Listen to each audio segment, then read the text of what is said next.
What's up? What's up? Got the mic there, not too bad a level. 1, 2. Yanni. I was just enjoying Friday afternoon, mate. At the computer, so I thought, why not? I swear, I nearly feel like having a nap most of the time, but just having my tea, my cuppa, as we say in Australia, having a cuppa.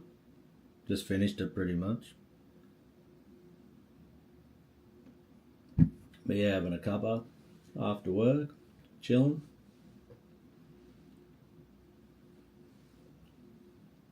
Yeah, glad it's Friday.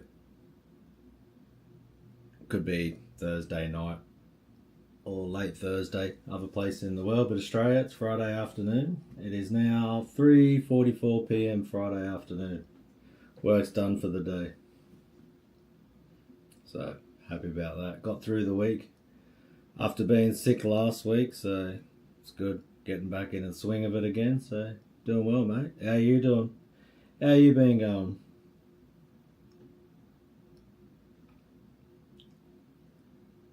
And I thought, yeah, I'll jump on this one.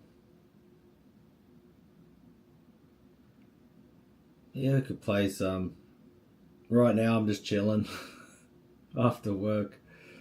So, no great performing right now from me. It'll just be listen to me talk to myself, basically. Be cool one day if I could bring some people on the live stream. But then if they're on the channel, we've got to watch with the swearing a little bit.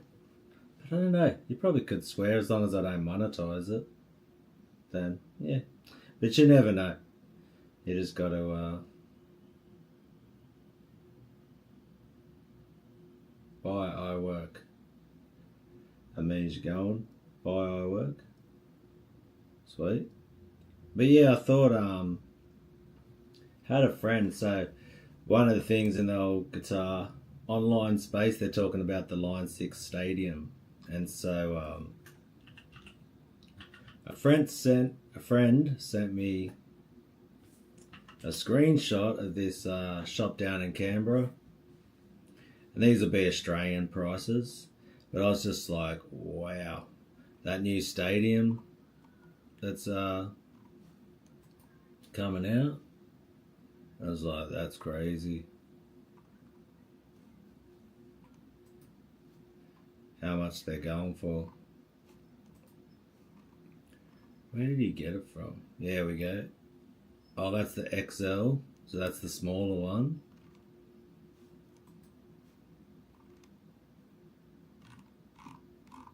Why is it showing me all that stuff? So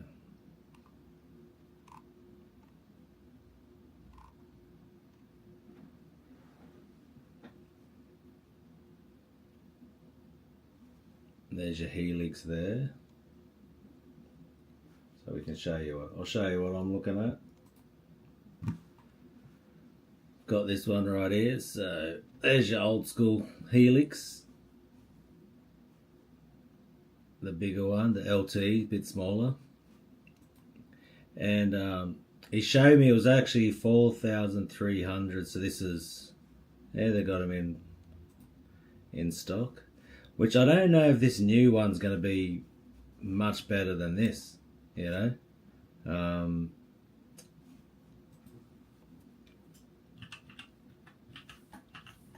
Let's put in Stadium. There we. That's the XL one. Where did he find that? He sent me a screenshot. Where's he found it? That's the Stadium XL. So is that the same one that he sent me a picture of? Yeah, well, look.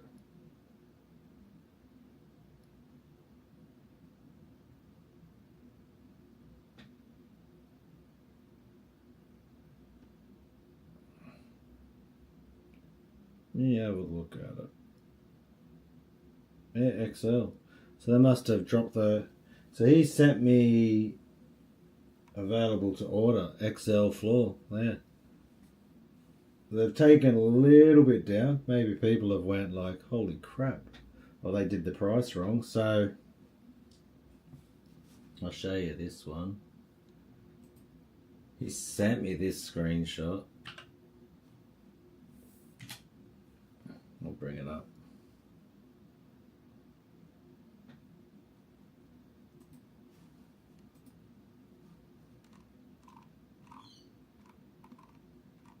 And I was just like, holy crap. So yeah, this one here. If I bring that over. So he sent me that one, a screenshot of this. And that's Australian price. So 4,299. So I was looking for that. There's better music. So it looks like they've changed the price there. Now recommended retail still there, 4,799 recommended retail. And I was just like, that's just crazy. Because you're still going to need a power amp for that. So yeah, and really, like, if you look at that compared to, if we grab that, I want to go forward from that one, and then we take this one back. So just your Helix there. So in comparison, that one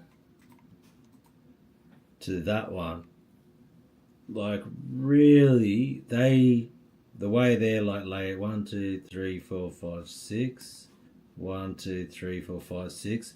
So still, you know, just a digital readout there. What are they looking like there? It's a little bit better looking how they're being read out like there.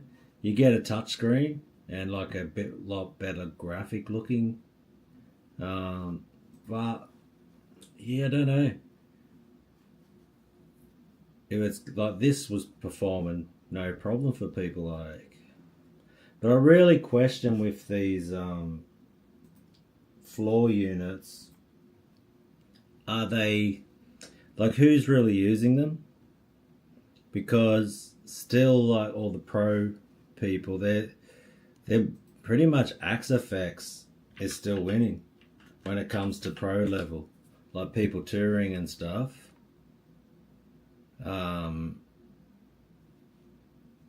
Yeah, you see, and they're going in Australian price, the latest one. This is what you're looking for in Australia, $5,335.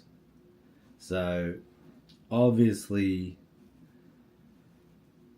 yeah, and the block, if you even look at that, like the way that they've created this block system, then that's definitely what Line 6 copied them with that type of design.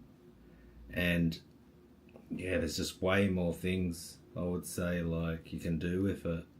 Not way more, but it's all I've noticed is that for the top people, this is the unit they're going with. You know, you got MIDI, what do you got? Spidiff. God damn, Druid. On a disability. Because you broke your ankles and feet. That wouldn't be too fun. Is that like recently? Or yeah, because you broke your ankles and your feet, you're always on disability, or you just got injured. So yeah, this is like, you know, but they don't, the screen isn't as good there, but a lot of people, when it comes to these type of things, like you've got your USB there and you plug it into your computer. So it's one of these things that,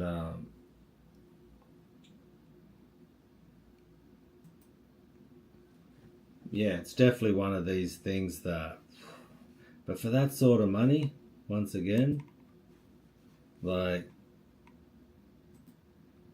that type of unit, and it seems to be like all of this type of technology has a limited shelf life, because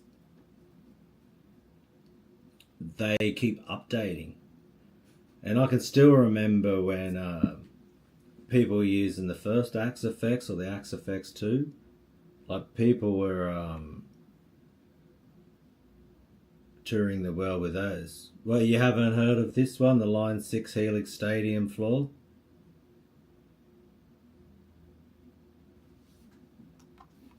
In a Druid.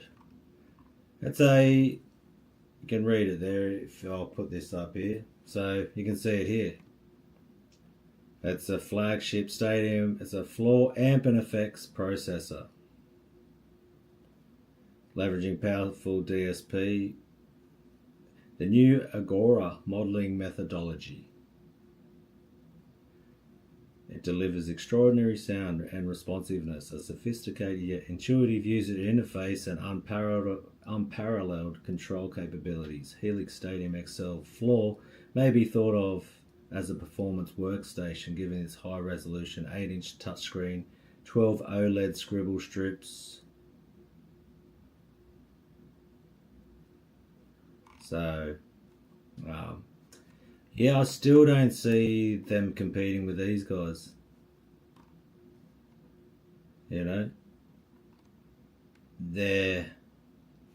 And this is what they're saying now. So at the Turbo, the Axe FX 2 was here. CPU performance. Yeah, he freaking shreds hard, that guy, eh? So, yeah, it's just something I thought. I was sitting here looking at stuff, and my friend sent me that one last night, and I was like, 4,300. So now it looks like they've dropped the price down to 3,999. This is in Australia. So, and I still can't, for that type of money, and you're still going to need a power amp if you wanted to use this live, unless, you know, depending on how you're operating. So if you do like in-ears and going to front of house and all that, which a lot of people, unless you're like really high up there, professional sort of thing, then a lot of people are still just going to go run through a back line of amps.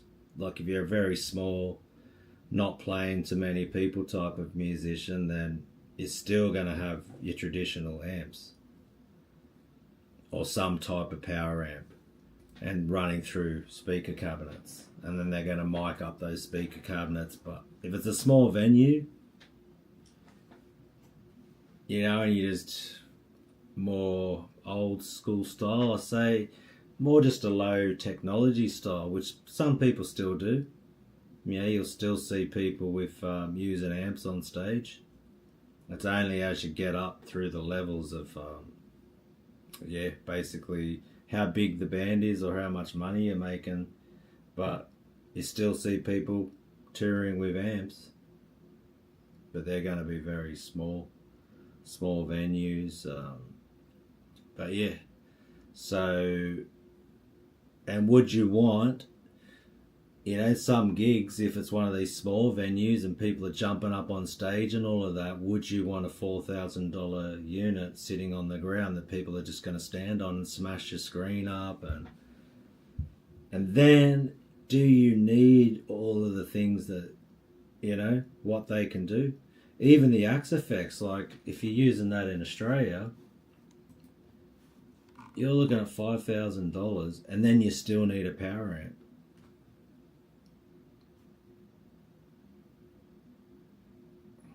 Yeah, they're a classic old school amp. It's a B-stage Just Bob. So, yeah, it's one of these things that they keep becoming obsolete. So if we even look up like an Axe FX 2, what they're going for now. So there was like an Ultra and things like that. Mark II. They're still going for a fair bit of money. So when they're glad wrapped today. Oh, look at that one.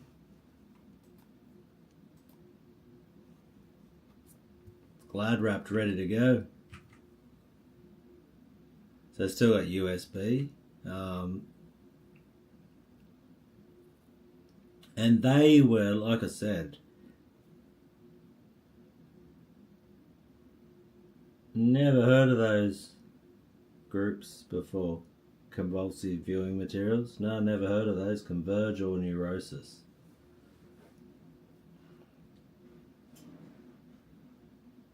I listen to other things besides death metal, for sure. Just seems to be, and you know, I'm no expert on anything.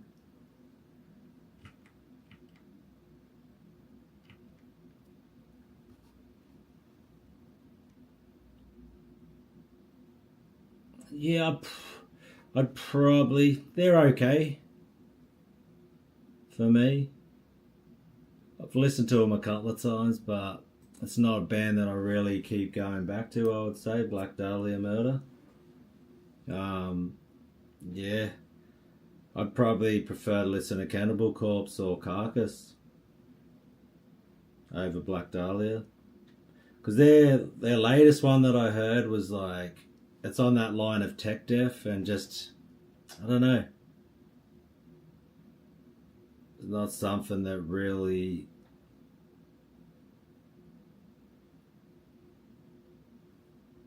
Yeah, I'd prefer to listen to Death than Black Dahlia. I know they're not bad. Like, and when Brandon Ellis was with him, like, he's just an amazing player. I don't know. I prefer probably a bit more old school. One I was listening to was what was their name again? Look them up.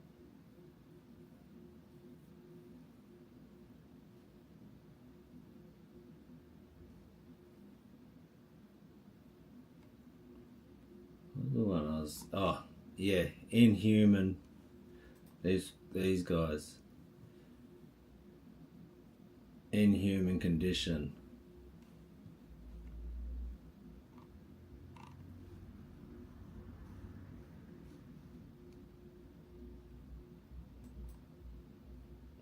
I think it's got the guy from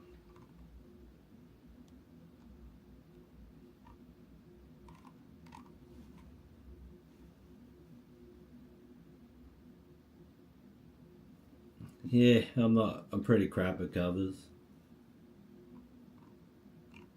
Okay. And this is I remember the guy, he was in Obituary and Early Death as well.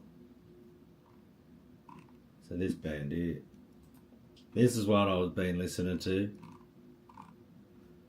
Inhuman Condition.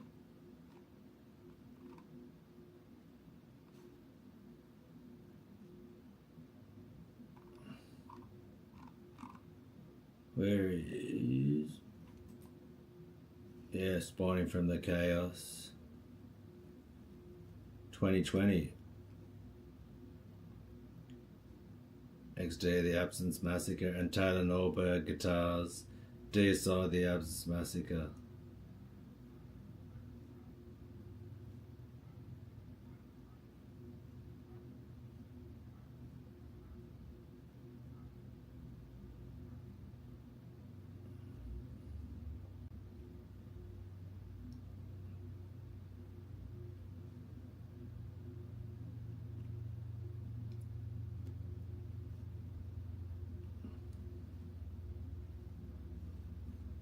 Yeah, this style, they got one that just came out recently. They dropped a video for it.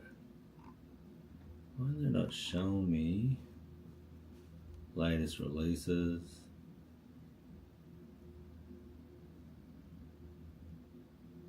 Yeah, 2025, so what was it? Yeah, the Face for Later song is their the single off it. But these, yeah, they sound awesome, eh?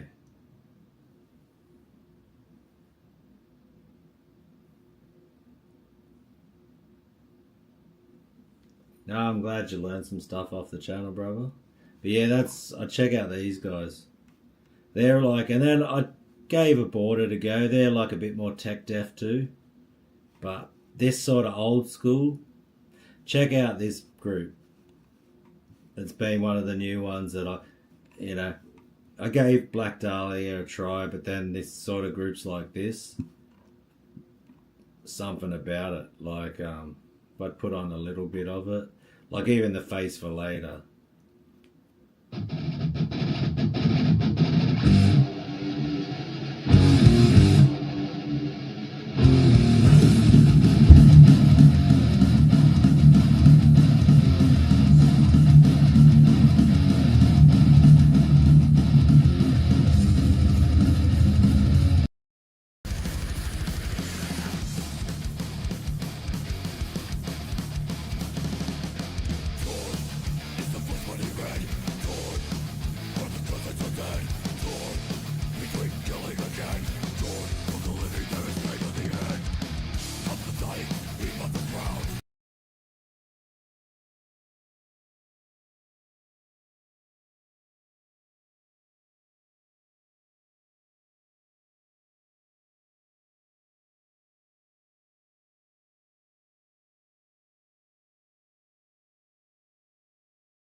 No audio. So I was just saying this was one I was listening to. Big Les show soundtrack. That was a funny one.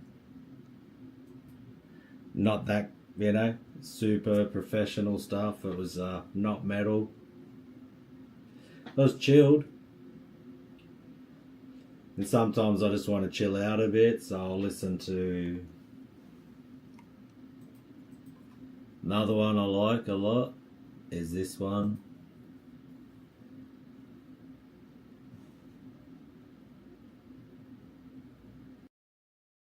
I like this one a lot too, the Japanese koto music.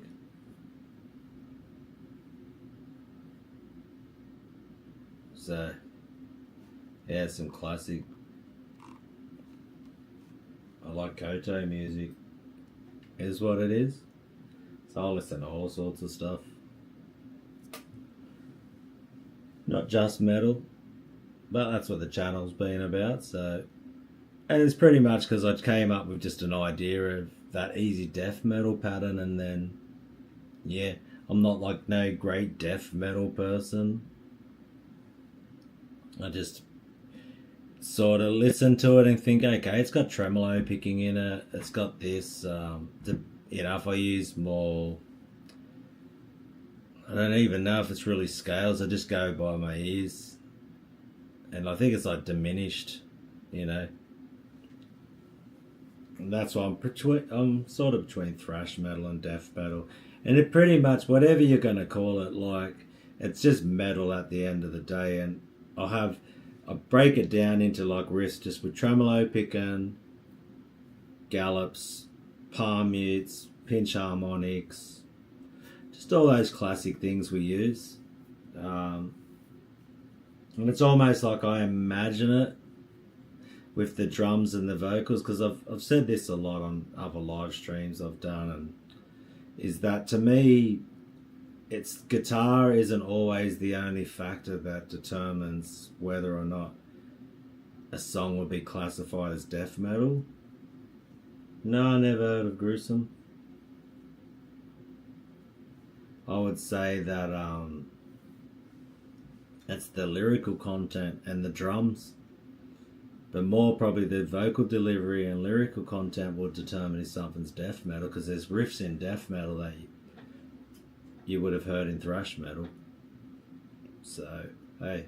And once again, just my opinions. I'm not pretending to be no expert.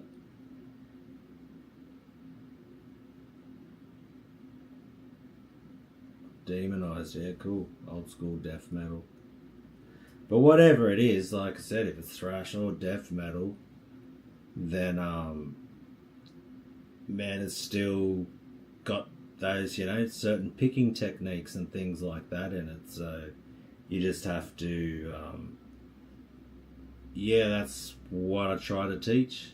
And I'm still surprised how the channel's done. Yeah, it's dropped off a little bit, not getting... But I got my regulars to come back, you know, so I can pretty much about 1,000 views on a video. And just people... Or, you know, people find it. So, hey, people are still turning up. I see people's names. I read all the comments. Trying to reply to everyone gets a bit tough sometimes. Yeah, I do have like a Facebook for, yeah, my YouTube, Facebook channel. I do have that. Plus a personal one, but I try to keep it all separate. If you go to, and also have Instagram. If you go to the channel, and there's like a drop down menu, you'll see links to my Facebook and Instagram. But I don't really post much on Facebook or Instagram. Yeah.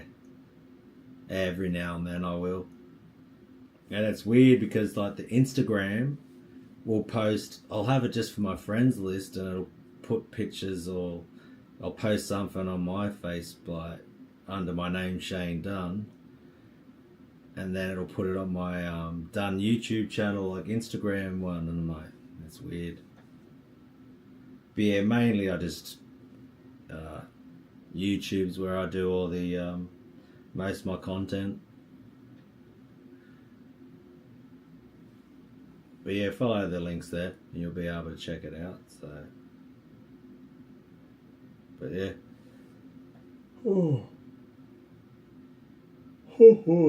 Bit tired after being up there. Get up early. Been up since get up at like about 4:30 in the morning. Was a little bit busy today. Started off busy. I would have done man, I reckon this one order I did would have been like 700 kilos worth of stock, and did that in like 2.5 hours.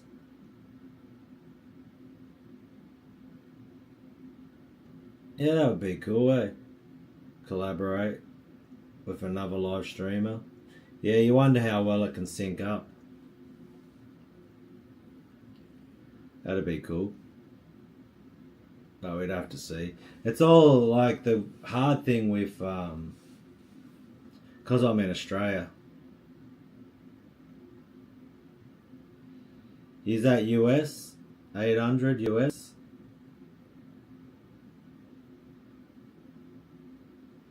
Is that brand new too? Trying to buy...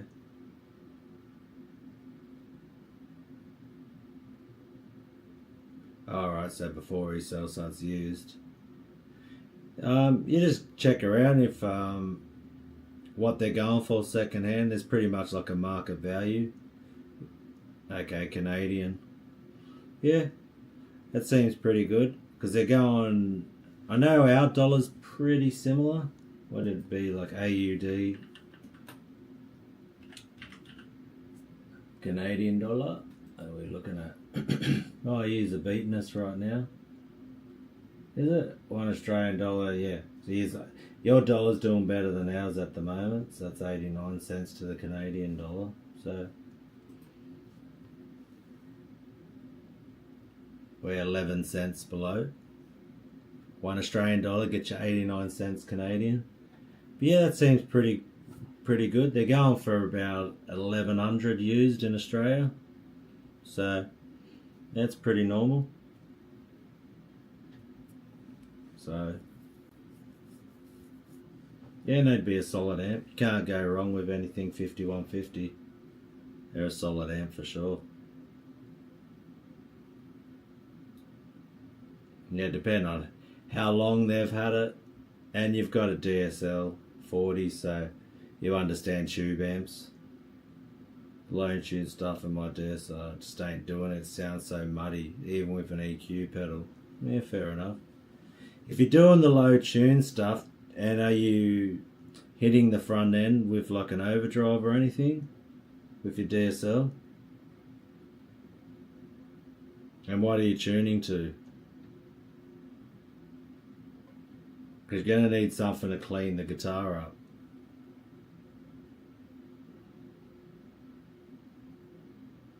So I'd be getting like a tube screamer or something up front. And that'll cut a bit of that low end out. You could also have one in the loop, but you could also run an EQ into the front to a Revv G3. Okay, that's like a boost pedal. Overdrive. Well, what are the Revv G3s? I remember it. I'm assuming it's some type of, not exactly sure what it does. Revv G3 overdrive pedal, righto. What do they look like? What are the settings they've got? Volume, aggression, gain, treble, middle. Yeah, so you got a lot there. Your low end and how you're setting it. So I would have the bass on 0. I'd get the. So bring that over to here. Bring that back up there. Yeah, I just found it. So if we go back to my OBS. Yeah, blackout pickups are awesome. They're my favourite pickups, hey. They're so sharp sounding. So, I don't want to zoom, I just want to hover over it, brother. So your bass, yeah, I'd be cutting that way out. Mids and treble where it's going to be at. Volume, you'd put on maximum. Do you put your volume still muddy? So how are you setting up your Revv G3? Do you have any bass in it? I'd have your bass on 0. I'd put your, like I said, volume maximum, gain pretty much on 0 to start with, and add a little bit in. It's all going to be the mids and the treble.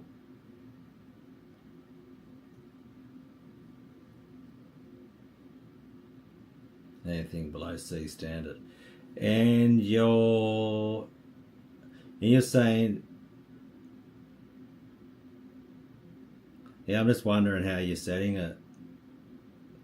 So that's what I would do. Volume, maximum, gain, just on 0 and add it in as you want. Because with a blackout, that's a really high output pickup already. I'm not too sure about what blue and red does, the aggression, so yeah, bass on 0, that's good. Yeah, it's going to be between your mids and treble. Do you have your volume on maximum? I'd use it the way you did classic tube screamer trick. Volume maximum. Gain on 0 to start with, maybe add a bit in. Yeah. Then, yeah, and then how you've got your amp set too.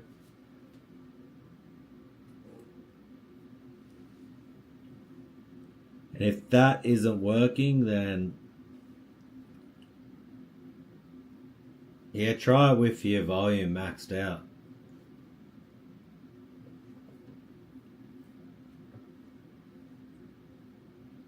Because I'm doing the classic tube screamer way you would use it. You max out the volume, so it's just hitting it hard, and then it just works awesome like that. So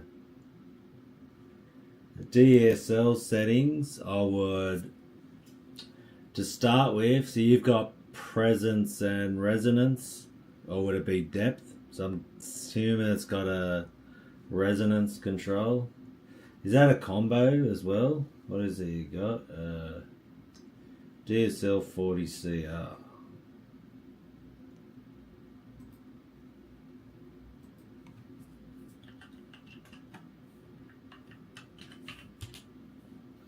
Yes, that's a combo. Better Music's got one.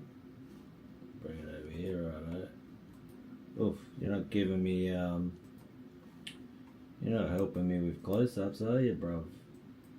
What are you doing to me, mate? Let's see, Marshall's got a...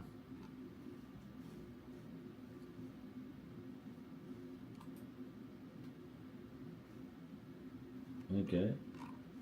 You don't want... That's a weird looking... You're not found either. No worries, bro. See if I can get some images of it. Anything close up?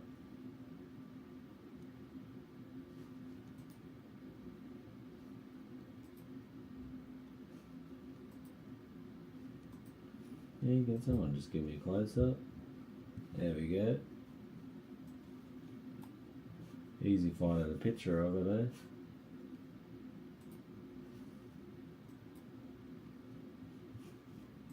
Get back to that one, get back to my OBS. And a good noise gate, yeah. Noise gate for sure, Grindforge. So what do we got here?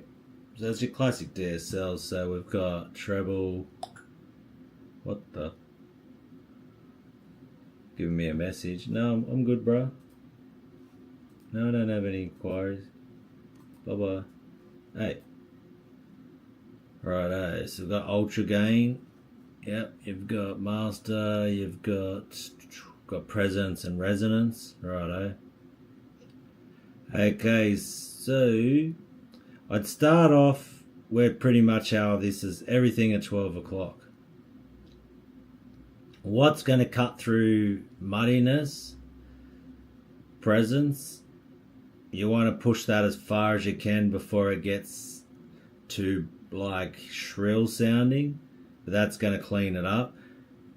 Find your balance between, I'd probably, if it's getting too muddy, I'd back the low end, the bass back a bit, and then use my resonance. I tend to, it all depends. And if you've got the EQ in the loop, then, I'd put the 4K in that, but I'd set everything at 12 o'clock. You want to push your mids too.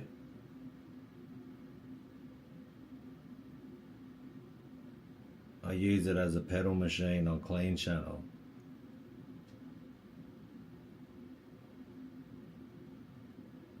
So what's that? You're running pedals into it.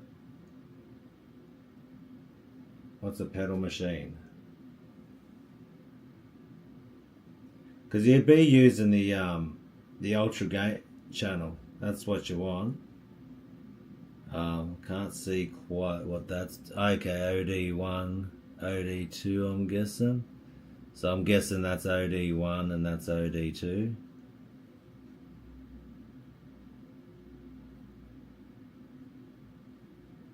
Yeah, and then you're gonna gain, you're gonna start what at 12 o'clock too.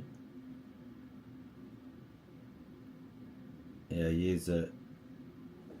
But I'm not, what do you mean there when you use it as a pedal machine on clean channel? Yeah, so you're gonna run your, other one. Try the effects loop with the G3. Yeah, I don't know about that one. That's a different idea, Grindforge Studios, but you got Grindforge Studio name, so hey, why? Give me the reasons why you would try the overdrive in the loop when it's going to be after the preamp. You run the G3. I wouldn't run the G3 in the loop. I'd be hitting the front because I'd be using the G3 to clean up the guitar.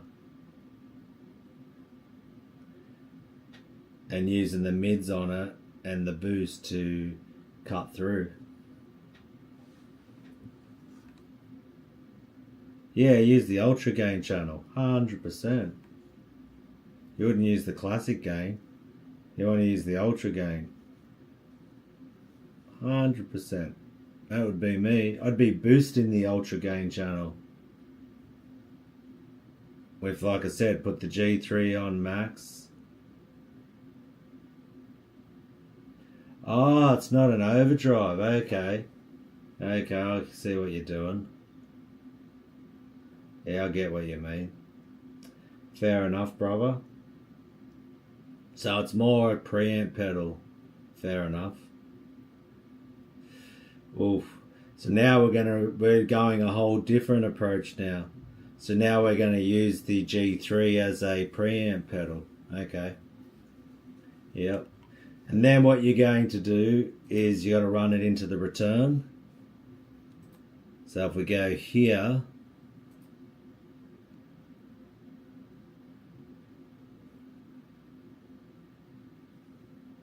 yeah, I didn't know it was a okay, well that's some of your problem too. But if we're going to be doing that, we're going to have to boost the G3 pedal.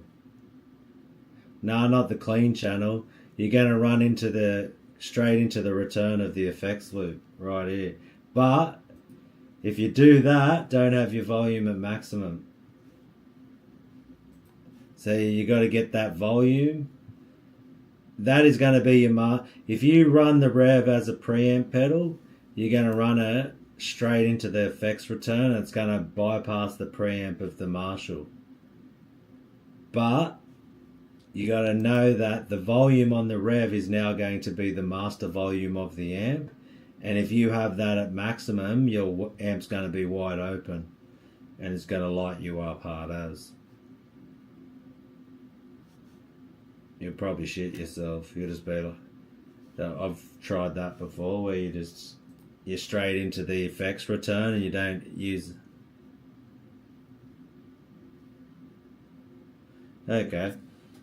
Marshalls have the master post loop. So then you don't have to worry about that. Okay. Okay. Yeah, fair enough. So it's more of a preamp pedal, fair enough, instead of a overdrive. So, man, you can't go wrong. Like, I love boosting preamps with your classic tube screamer. You know, you just can't go. They're classic. One of my favourite ones, which might have to get it back on the board, is this one right here. The Direwolf. That's a mad freaking overdrive boost pedal, eh? I love that pedal. But yeah. And then you just EQ the loop and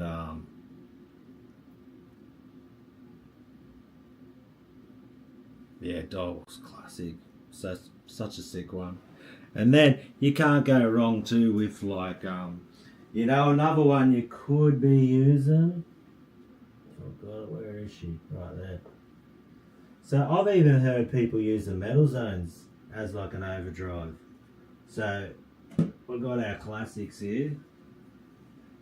Going pedal shopping. Mainly in 808. Oh, I switch them up. So I love the Direwolf's my go-to. SD1 or Hear Me Out Metal Zone. Yeah, just as you're saying Hear Me Out Metal Zone, I just grabbed that one. You're like, oh snap, LOL. It was like Jinx, eh? So if you want to use that, look at Cannibal Corpse, Crowbar, even I Hate God. That's a classic. Yeah, like Cannibal Corpse uses this one into dual rectifiers. So, hey, it all depends what sort of tones you're going for. So we got that.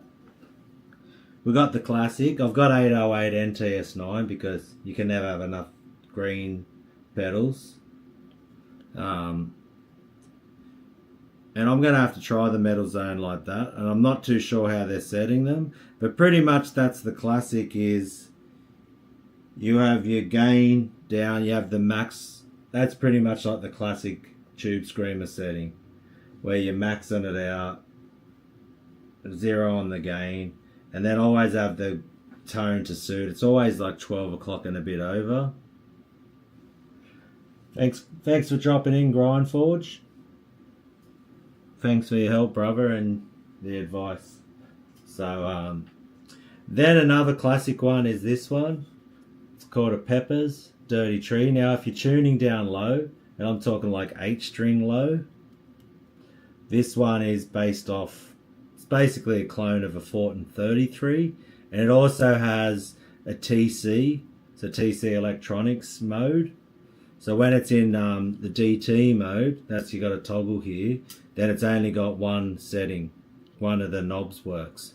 When you're in the TC mode, then you get all the controls. You get a bit of mids and some lows settings there. Then you get all adjustment of all three. But Pepper's Dirty Tree, another one that's going to clean things up for you.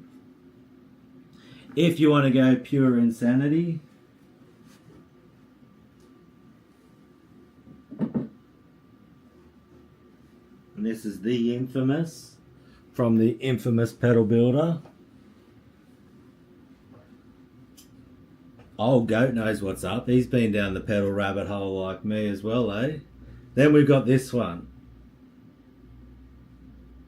which is going to be the controversial pedal. I wonder if I'll light this thing up. Let's see. We'll get the studio light cracking, eh? Oof.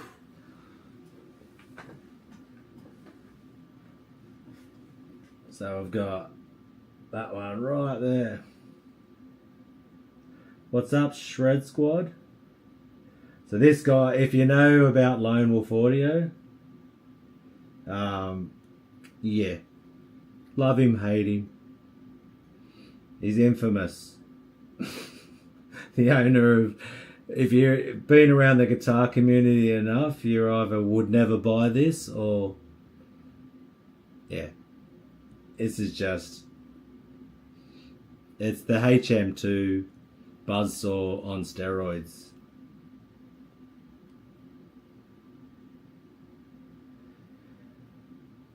Yeah, he's you know what I mean, Gary? I'm not going to be here to defend him, but I do like some of the pedals he makes. So, he's definitely, yeah. He's got an interesting take on things. But hey, freedom of speech and all of that. I've never had a problem with him, to tell you the truth. Like, I got pedals of his that are 5 years old and man, they work fine. So, I think the thing about his build quality is because he's ruffled feathers. And like I said, he talks heaps of shit. The dude's got a... man. But I don't know a lot about America, but he's from Jersey. He's an Italian from Jersey, so... correct me if I'm wrong if I got some Americans in here, but... being upset that an Italian from Jersey talks heaps of shit online... that seems like... being mad at an alligator for for eating chickens. You know? I'm assuming from what I've seen, they seem like they're very opinionated. Italians from Jersey, and they don't really care if they upset people. If they want to say it, they'll say it. They don't care. Like I said, if you're American, correct me if I'm wrong, but I just got that impression that, yeah, whether that's right or wrong, or I said it doesn't really, and I've called him out. Don't worry, I've told him where to go. He doesn't mind. That's the funny thing about him. Like, you can call him out. You can tell him he's an idiot. Like, mate, remember one time he was. Oh, he would, but I've talked heaps of shit. I've told him, like, I remember when all the COVID stuff was happening, and I've told him, like, we're going to round him up and put him in a fat camp. So, because he was talking hella smack, eh? And then I just was like, eh, he didn't mind it. So, but I've seen some of the stuff he's said online, and I'm just like, oh, bruh, what are you doing, mate? But it's, like I said, I'm not here to defend. If you know Joseph Anastasio, like, but he didn't. I don't know. Maybe he just likes Australians talking shit. He didn't troll me. I don't know, bro. Like, it's. But I've had a couple of run-ins, and I used to be part of this group called Heavy Metal Amps and Pedals. Pretty much where I got my start making videos. It's pretty much why this whole channel even exists, because it was from that people reached out to me for guitar lessons, and for years I was teaching them for free. I just have video calls with them, and from that, the people I met there, they were like, make some videos for YouTube. That's how this whole thing started.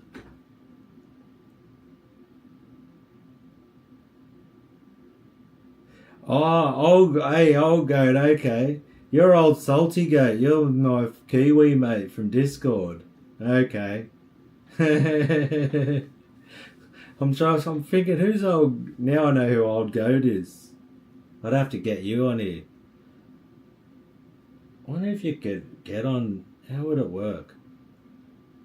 If you came on Messenger, and then I have headphones, and then I wonder if that would work.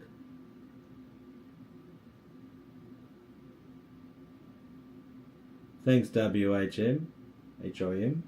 Now I know why you like Joe so much. We've had a conversation about that. Old goat.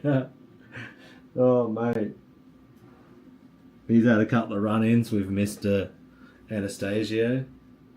But I've got a lot more of his pedals. Yeah, you'll have to come to Australia one day, brother.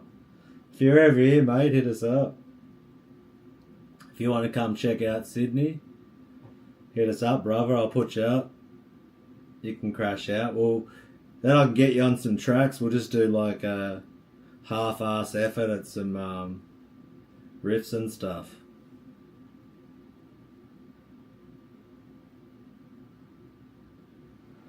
But yeah, and I don't, like, all of his pedals is fine. Like, I got pedals of his that are 5 years old, so yeah, I got his.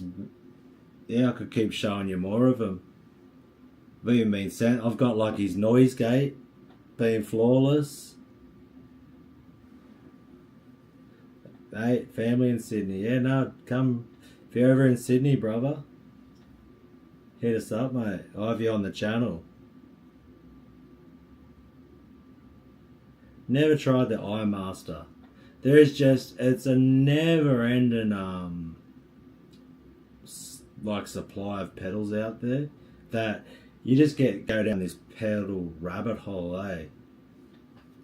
And I've got so many. I got to the point where I've got like, I think I got like 55 pedals. And then it's got to that point where I just went, you know what? I need to stop. I'm not really getting anything more that I don't have. Like, I've pretty much collected everything you'd want to collect.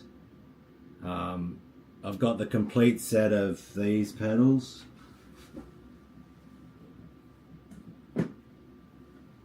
So I've got the phase, so this one here, if you know,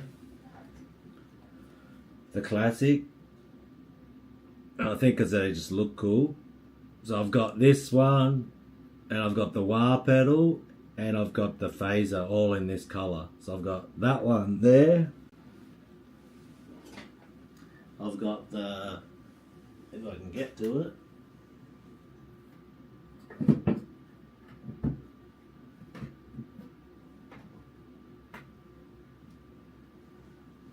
I've got an absolute score on this thing.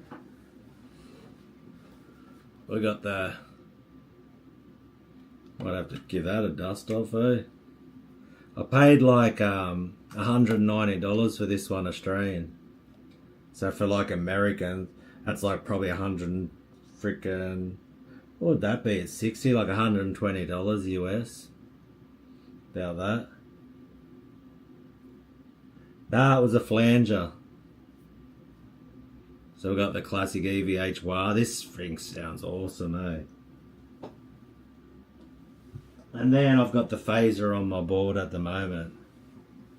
So yeah, collectors of, and that was one of those things. I'm like, I want all the colorways, the 3 pedals that are in that color. So I got the collection of them: the flanger, the wah, and the phaser, or the EVH one. And I love my Boss pedals and things like that. So what do we got? Do you prefer first fret low string open, second string, or open low string, first fret, second string? This is a big question. What do you mean? Do you prefer first fret, low string open, or second string? You prefer first fret? You got them all too, eh? The flanger, the phaser, and the wah. Yeah, you know what's up, Gary. So, what do I prefer? First fret, low string opens, second string. First fret, low string, open, second string. Okay. Open. So you're talking about ringing the 5 and the 6 together, or low string, or first fret, second string.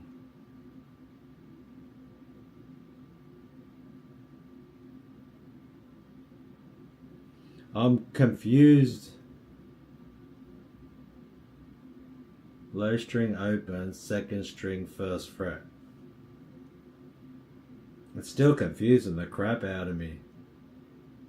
So you're talking like just 2 open, or yeah, getting that dissonant sound. So I think I know what you're talking about. I think both of them. So you're talking about if we had like this. I'll just go solid state setup now. Do I prefer this one? What do we got?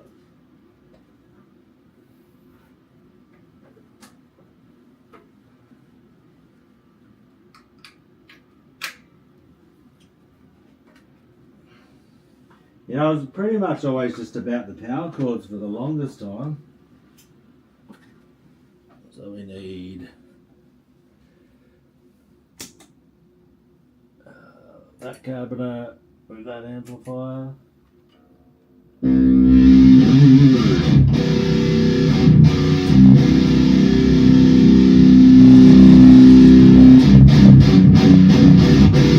So you're talking about just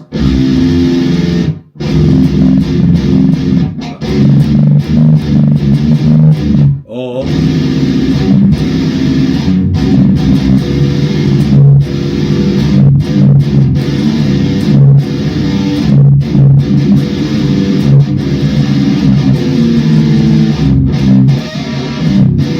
I'm assuming that's what you're talking about? Yeah. Oops, peaking hard, is it? Let me have a look. Oh, okay. Let's see what's happening. I'll turn the mic down a bit.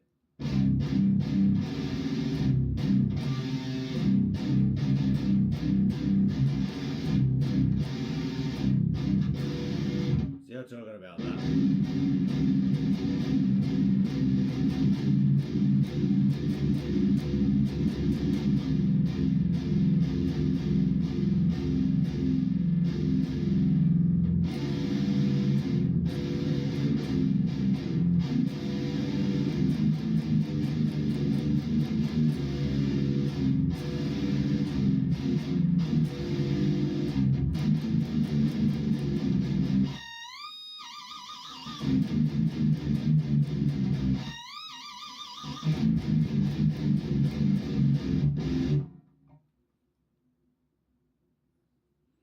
So I prefer both, I'd say. I don't know if you can hear my voice as much now, so I've got to bring my mic back up a bit. Because I like to alternate between the two, and that's like not even loud in this room right now. That is so low, eh? It's not even funny. I'll have to be like, okay.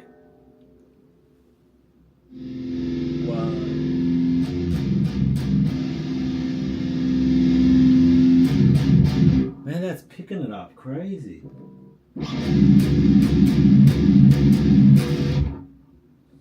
Let's try crap too. Yeah, I like to alternate between all of them, you know, power chord, two note,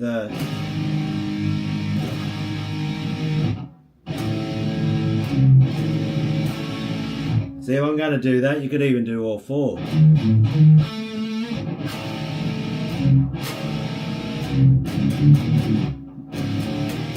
Go to a power chord.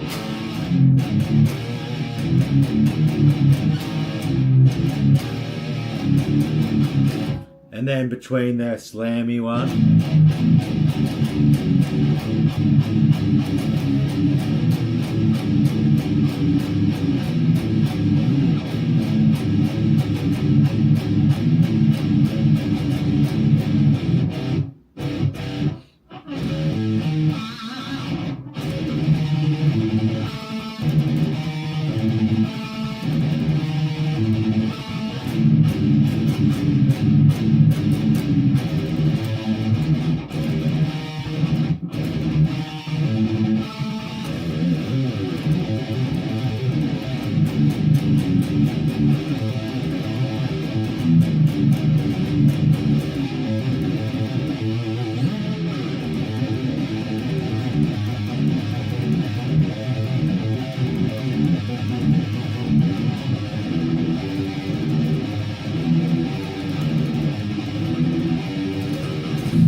So I'd mix them all up.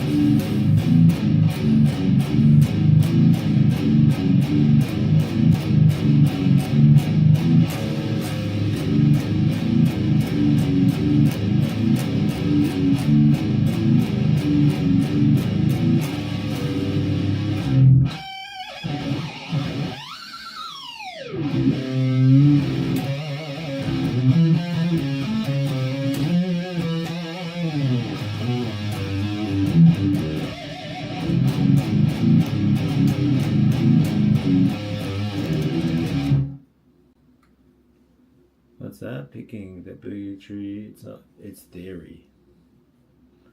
Yeah, it's that's. But yeah, so to pick which one, they're all good, man. I like gravy. I like barbecue sauce. I like.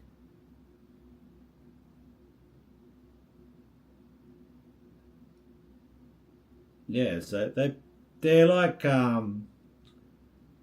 you know, how would you put it there? I like that dissonance when you just want to add something different.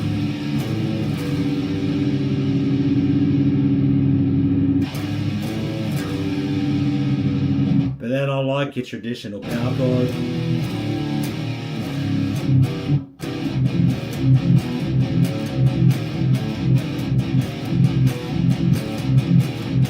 I like all that stuff, and then if you want to go.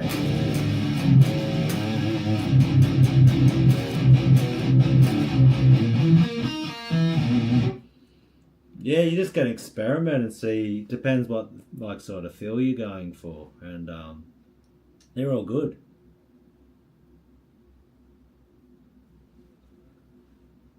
It's yeah, so I like them all. I wouldn't say at all. It's definitely just on the moment, how I'm feeling, whatever reason. I don't know. you just want to, you want those sounds. I'm definitely liking that. I think it's a fourth or something they call it. That diode, just the one finger.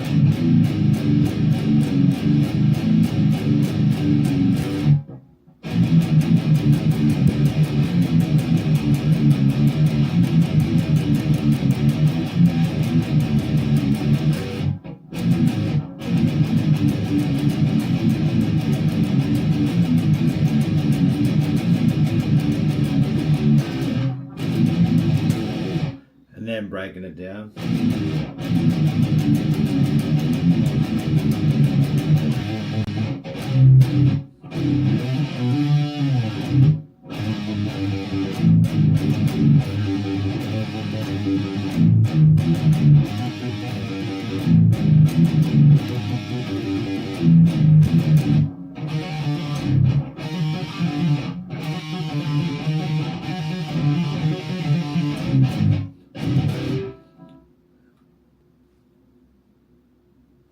Yeah, I like switching it up all the time. And then you just your typical, and I don't like doing that too, like just going from blasts of tremolo picking, where it's just, but all you're really doing when you're thinking about it, you're just going from like quarter notes to eighth notes to 16th notes. So I'm not really, when you're doing like, that's just the ball going.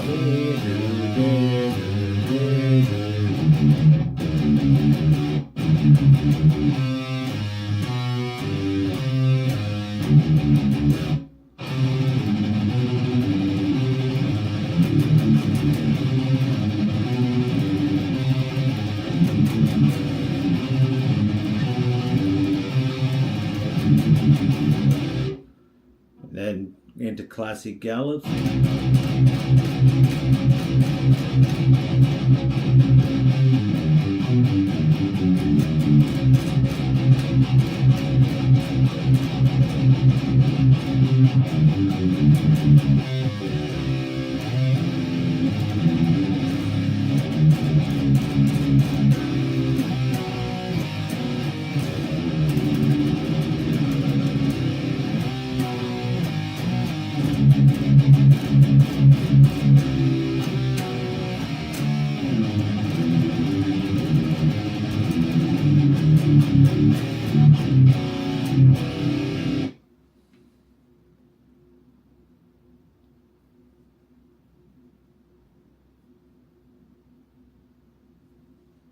Yeah, like all of you, I get what you're saying, mate. It is like that too. Like,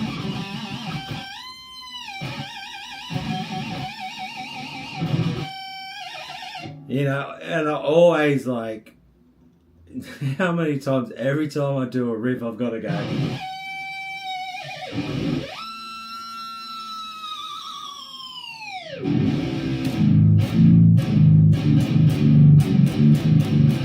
That's why I love Floyd's. Like, you can't do dive bombs with a fixed bridge.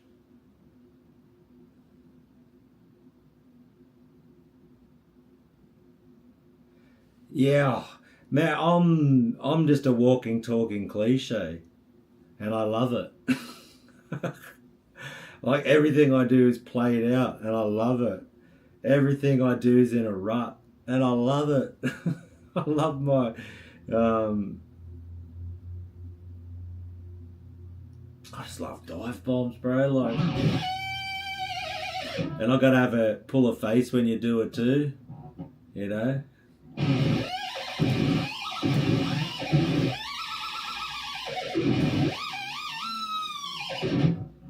Yeah, dive bombing is a hair metal thing. More of. I don't know. I'd say it was used in it, but depending on how you use it, I'd say dive bomb was more of a thrash metal thing. You know, but it probably did come from that. You know, they were doing the old. I'd say the shaking bar with the thing down. I get it from Dimebag, so it is in hair metal a bit, yeah. It is a bit, but they were doing it that over the top. Yeah, it's all good fun too. I'm sort of like, yeah, it is. Like, and the hair metal has got sort of some cool tricks in it, but I suppose like the hair metal was like a lot too. Like when you have leads, I've been thinking about that a lot lately too. Is like I'm not the greatest at leads, and then when I write a riff or I'm trying to write a song, it's like, it's almost like, is there a lead there just to show my technique? That's what I hear with a lot of leads. It's almost like they're just doing arpeggios just to show that they can do arpeggios fast. It sounds that cliche, but you could say that about any style, couldn't you? Or any technique that I'm using. It's like I'm just doing tremolo picking just to do tremolo picking. Like, but riffs, they definitely hit different for me. Just that.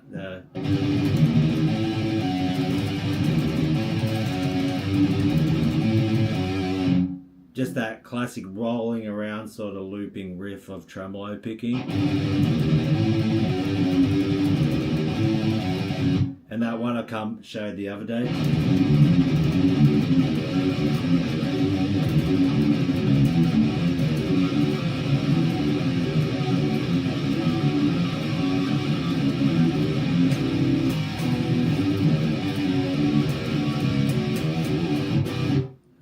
Talk on this, I'm just getting back into guitar, getting my chops up after 30 years trying to follow my ear and write different music.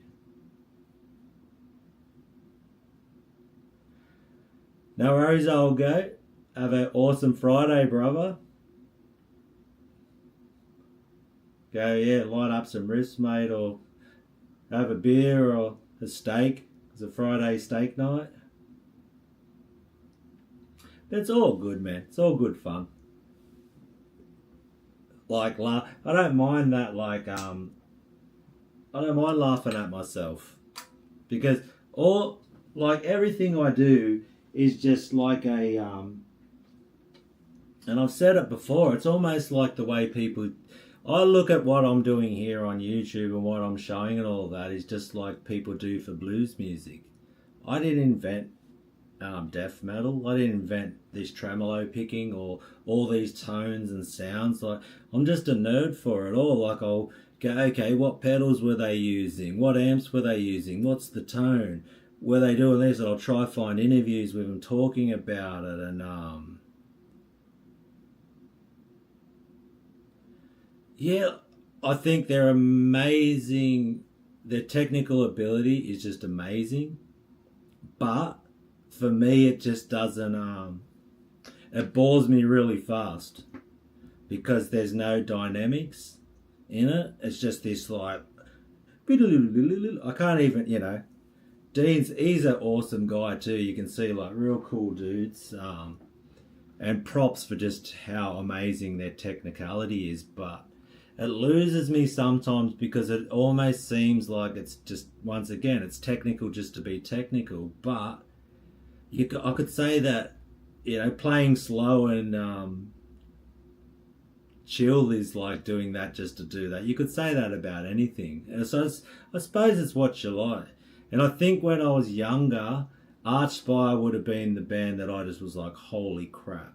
Like, I wish I could play like them.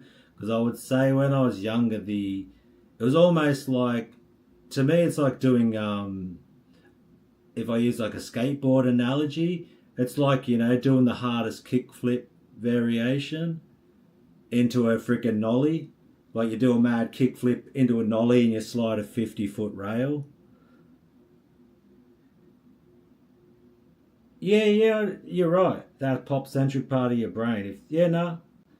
I'd agree with that totally, W. Yeah, I very much am pop-centric because I do like 80s pop music. Yeah, 100%. I'd agree with that. 100%. Because I am very simple in that way. Like, and I get it. Like, people get bored very easily. I just gotta go to the bathroom quick. I'll be back.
Yeah, no, that's right, Jason. But no, definitely that's a good way to look at it, pop centric. And I would say the tech stuff is it's for people who are probably bored of it, and then but it's almost to me it's like they're the Olympic athletes of playing guitar. It's about pushing yourself and this and mastering and just mastering arpeggios, but like I said, I can hear what they're doing still. Um, I can hear just what they're doing. They're doing these type of yeah. I just don't like the dynamic. It just doesn't have dynamics in it, and I think I like the ups and downs of music, and very much like you said, pop centric because I do like repeating riffs.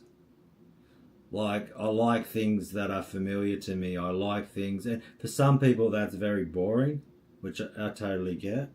Um, and it is probably because my brain grew up listening to those type of things, and I still love it. Like 80s pop music, I like hair metal, I like everything. I probably listened to that more when I was growing up, and more thrash metal like Metallica and all those type of things. Um,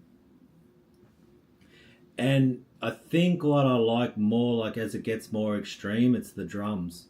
I think that was the first thing that made me go, holy crap, the way they're playing the drums. But to me, like I said, Archspire is almost like the Olympic athletes of metal. Southwest Victoria. What's up, brother? Must be chilly.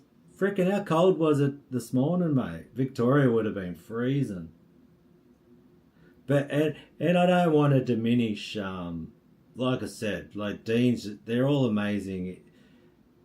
Players like the bass player from Archspire, bro. Like the playthrough he did of that with the tapping. I probably like that sections of that when you can hear him doing the slides and the tapping on the bass.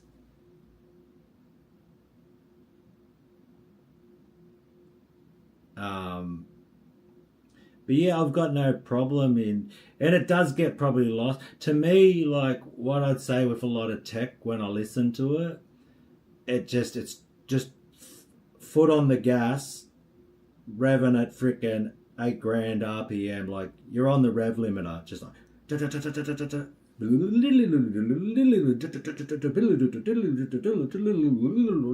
It's just constant going, and it just bores the crap out of me very fast. But it's funny, isn't it? Because that's just my brain and how I view it.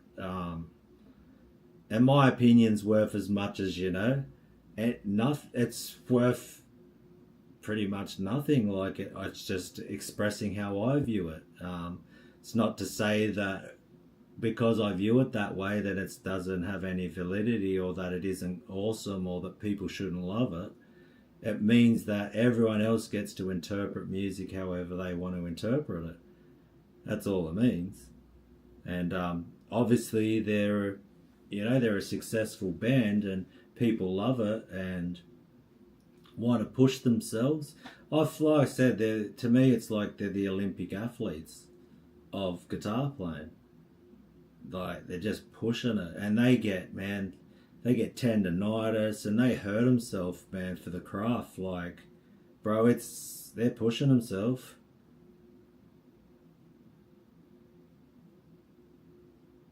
Yeah, 100%. And he seems like the coolest dude, eh? And he wouldn't care, like, that someone else has an opinion. Like, he's an awesome guy. I watch his channel all the time. Whenever he drops a video and whenever he's talking about it, like, I like watching him with his partner and how they, I'm probably the way his wife's like into Deicide and Cannibal Corpse. She loves Deicide and those just caveman riffs. I'm probably more like that, and she and I respect the hell out of what an amazing player he is. And some sections, because they do have some breakdowns, but yeah. I'd probably, if I could play as good as him, I'd have like a little section of Archspire and then go into something a bit more chilled.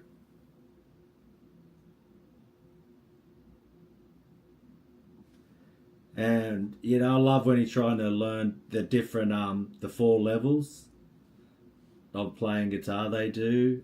I like that. Yeah, it's just, he seems like a really cool guy. And more power to him, man. He's an amazing guitar player. Like, don't even come close to that guy. And that's why when people say like me to like teach tech deaf, I'm just like, yeah, go and watch Dean and go learn some Archspire songs. And they've actually like officially, one awesome thing about Archspire is that they have Guitar Pro tabs that they have literally written out themselves. So some people will be like, figure it out by ear and learn.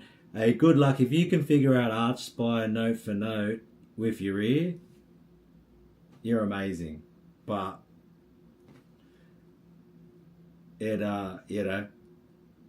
they actually write it out and they like guarantee, what would be the word? They put their name behind it. It isn't someone trying to figure out an Archspire song. They actually do it. But good on him, man. And they just got crowdfunded for their new album. He's coming up with his own guitar brand. So he's left Kiesel. What's up, Home Metal Studios? So he's left Kiesel. He's got his designing guitars with his friend. They just crowdfunded, which that was funny, the reaction that one got. I was going to close these blinds up. Get full package, Karen. This is the OnlyFans section of my stream. But yeah, man, he's an awesome player, awesome guy. And there's a market for everything out there. And all I'm doing, like I said, it's almost like my love for old school 90s death metal. Session will be able to write something in major or a more upbeat sounding scale to harmonic minor. Yeah, and I get you, the vibe change. Like, I'm addicted to harmonic minor. And I would say now, like, I'm addicted to harmonic minor. Harmonic minor. And I was about to say diminished, so I went to minor. What the hell? So yeah, diminished and harmonic minor, as I'm addicted to it. And I just can't get enough of that. Is it the raised 6th that you would play?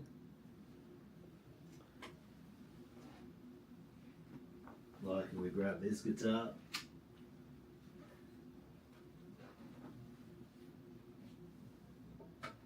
And I get it, and we'll get to a point where but I'm very easily, and everybody's very much, like I said, you just got to follow your own path. whatever it is, you know. And I'm just sharing what I love, and people enjoy seeing it, and they could learn something from it, and that's all it is, you know. As I put a bit of stuff on it, that one or that one. Got an older one and a new one.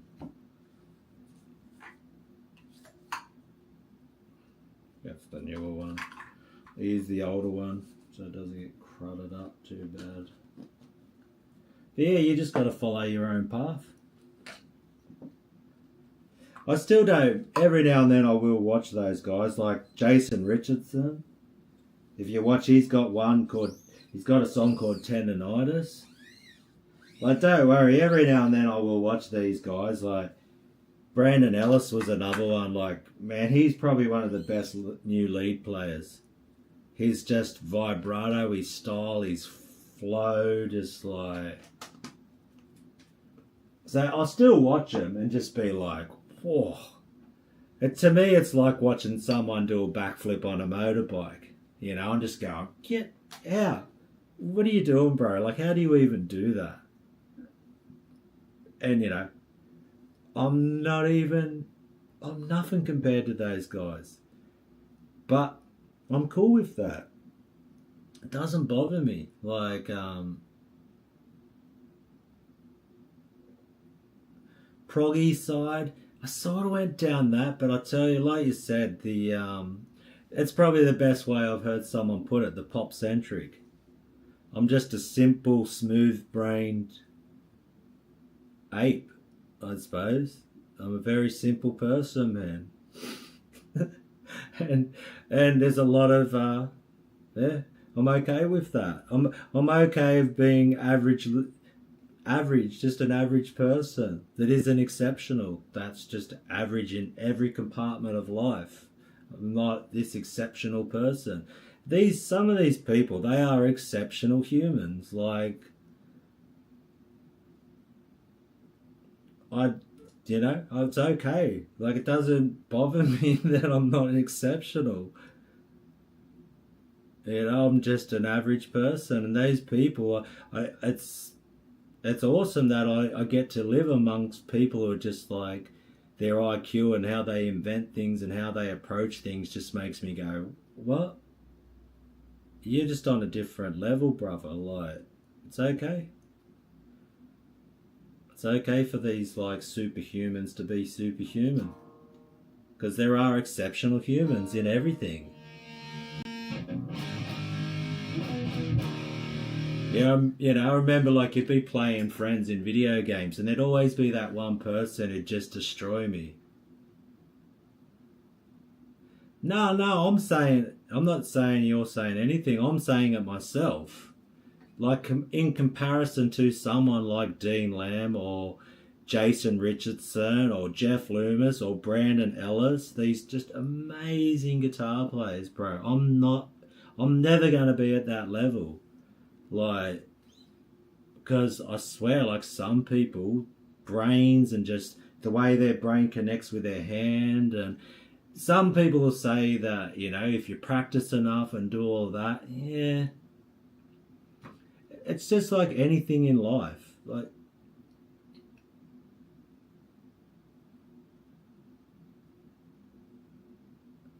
oh yeah, play Call of Duty online against, like, you know, it's the world we're living in. There's like 8-year-old and 10-year-old like Asian kids who just destroy me on guitar. You know, playing like this 12-year-olds on Call of Duty that are just quick scoping me. They're just like, oh, bang, bang, running around quick scoping. I'm like, how do you even do this stuff, bro? Like, but it's okay. It's okay that I suck at a lot of things. It's okay. I'm cool with it, mate. Like, it's not, this isn't, hey, I suppose it's the older you get, because I'm 49 years old, okay? I'm going to be 50, like, in about 6 months. My ego died a long time ago. It's okay.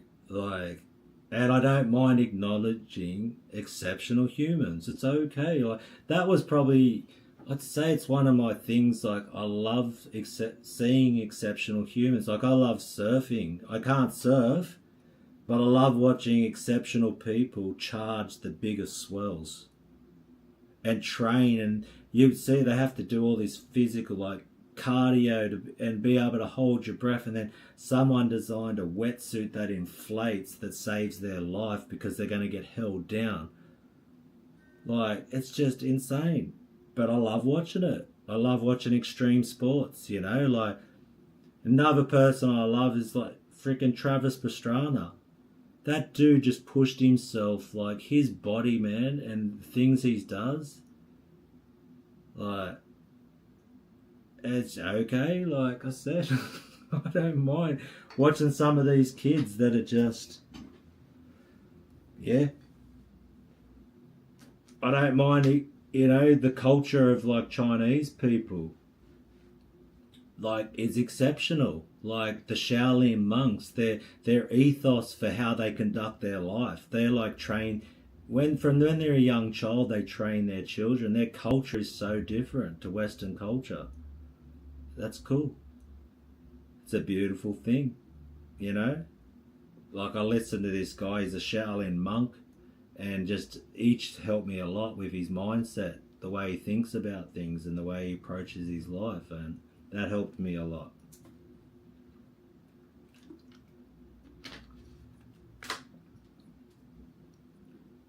Yeah, he's a shout master, Shi Hong Lee, and he's it was through this podcast, and I started listening to him, and just, hey, whatever it is, like I said, they're all awesome people, man. And what was I talking about? So I was going to do something on the guitar.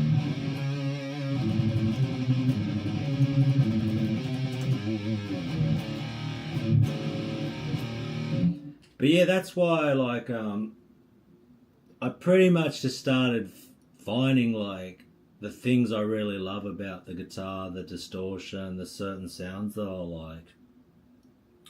And because, like, a lot of this super technical stuff was always a struggle for me, like sweep arpeggios, you know?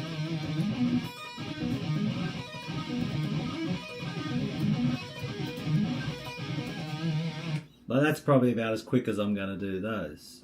And I know if I just kept practicing and practicing those, I'm going to get better at them. But there's something about how many times you've heard someone do, you know? Might turn it up a little bit more.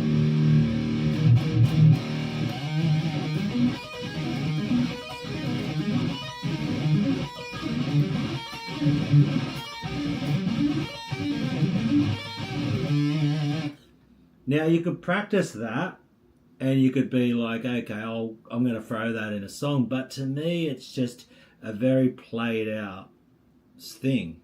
Which even me doing this, like, or like,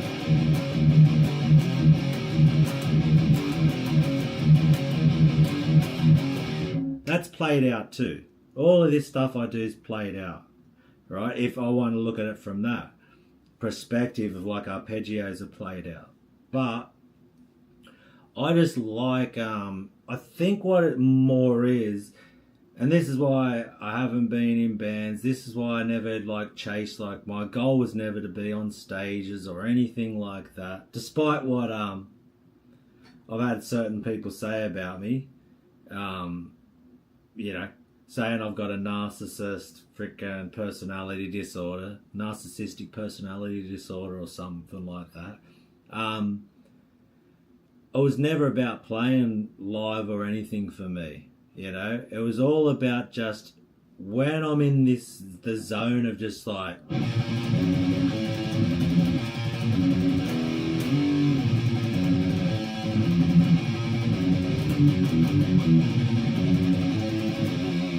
because I would say when I listen back to me playing, I'm not like, oh man, that was the most amazing riff. I love that so much. It's a lot of it's in the doing of it. Like when I'm doing it, it's just like it does something. I don't know. It's like this sort of calm comes over me when I'm trying to just, and when you just listen to those.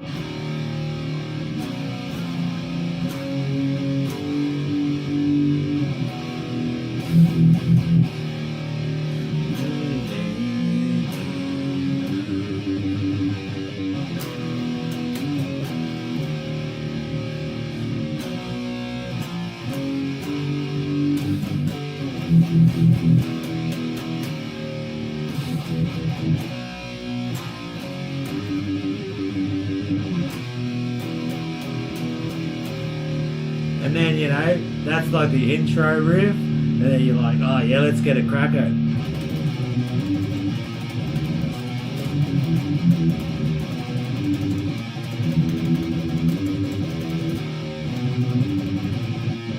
So it's, what's up, Sean? Yeah, very therapeutic.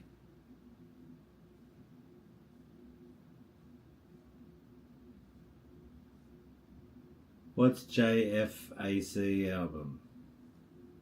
I don't even know who that is. Sun Eater followed by Genesis. I don't even know who that is, brother. But yeah. So it's just a lot of fun for me, okay? And I like collecting in that way. I'm a guitar nerd. Like, I learned how to retube amps myself. Job for I've never even listened to them, eh? Job for a Cowboy. That's how whack I am, brother. That's how cringe I am. There you go, eh? Oh, that's the funniest, eh? When I'm playing riffs of of bands I've never even heard.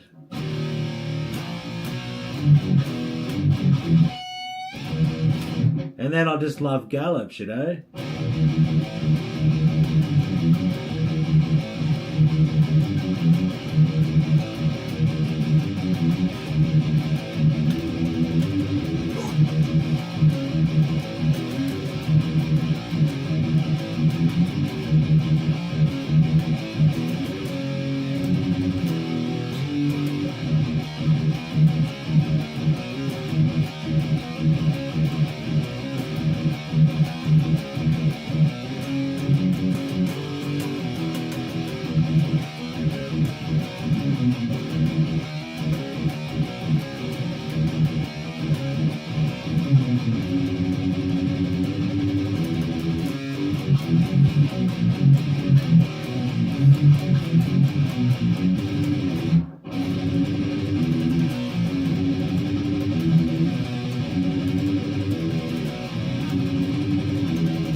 But yeah, it's all a lot of fun, just like riffing out then, and like as I pull faces, I've tried to stop doing that. Once again, I'll have someone go, oh yeah, I'll just put it on because I'm trying to pose and I'm trying to look like something. I'm just like, whatever, bro. Keep telling your stories, but it's just all a bit of fun for me, man. It's all this is. This all this channel is a bit of fun for me. It's all this has ever been. I like collecting amps. You know, I got a wall of amps in a bedroom. Yeah, so what? I like it. Yeah, that's the KSR series right now, you know.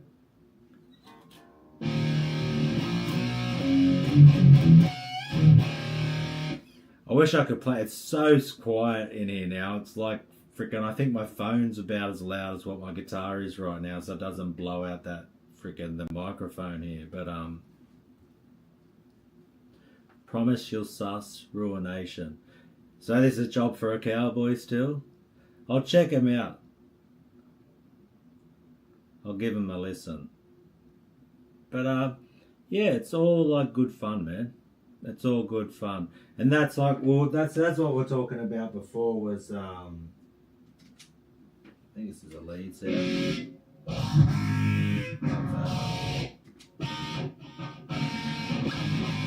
So we're talking about harmonic minor, how I'm addicted to that, right?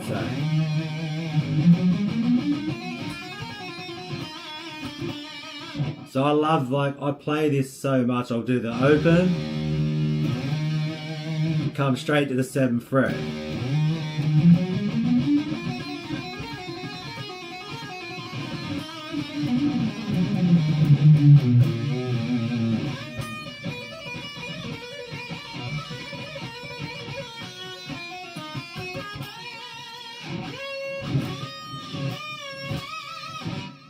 So I love that one. I use it so much.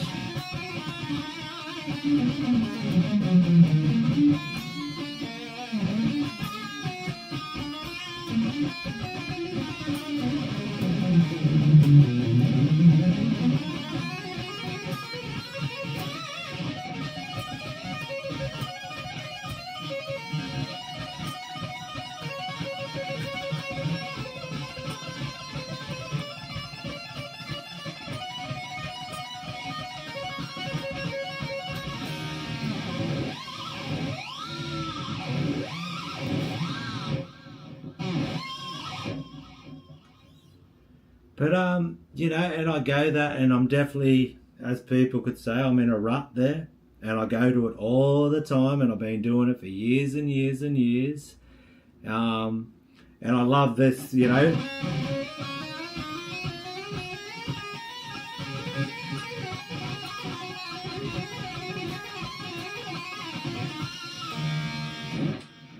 And I move it up that way.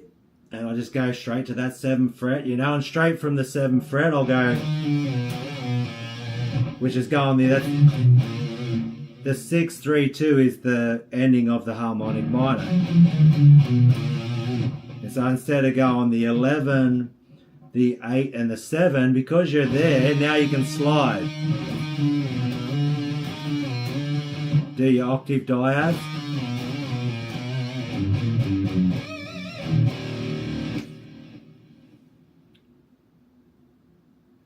So, yeah, E flat, that's correct in a Druid, E flat, brother. The Jackson was C, this one's E flat, the semi. So the Jackson C standard, this one's in E flat.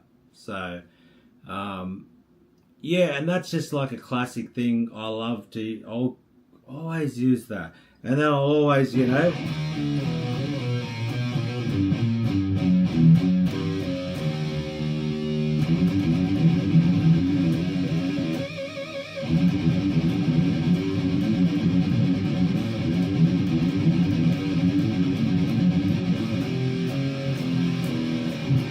and then I'll use diminish.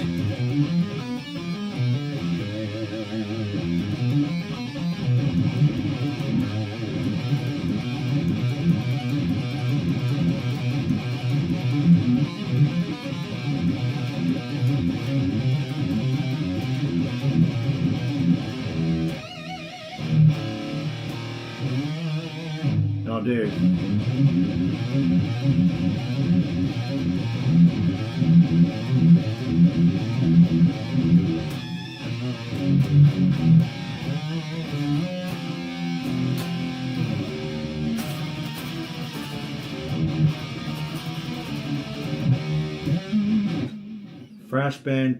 Thrash punk band in E flat. Yeah, it can be heavy.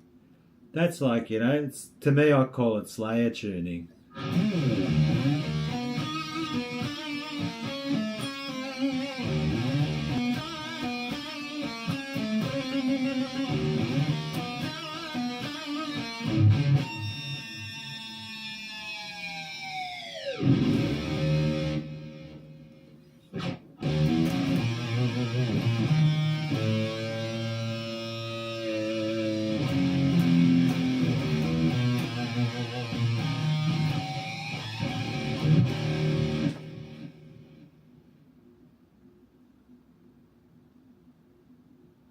What was I doing? Neither had slow motion. What's up, Brad? How's it going, brother? You talking about this one? No.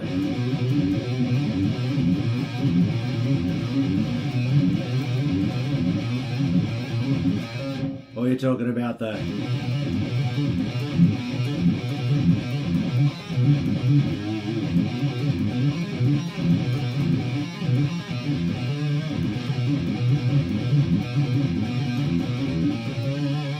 or the classic?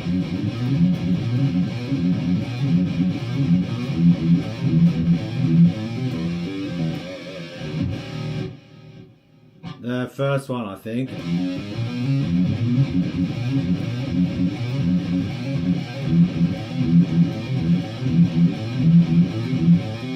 think you're talking about that one. Yeah, he's got the Legend right here. I'll have to bring Brad on one time when he's not too busy. The man's in high demand. When he's like, yeah. But go check out his channel when he's working on amps. It's awesome. The usual. Oh. He's trying to fault. That one there, all I'm doing is something easy. You just got your fingers, you got 1, 2 and 4. And you're doing legato. And all I do, you do 2 of them on the top string.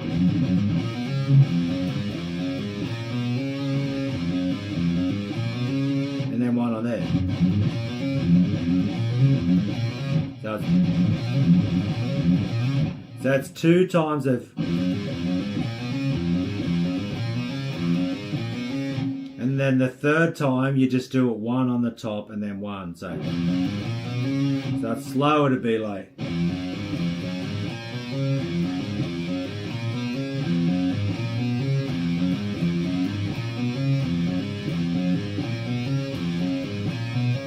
And just repeat that. And then when you get to the 5th string one, you do that. So it's palm muted.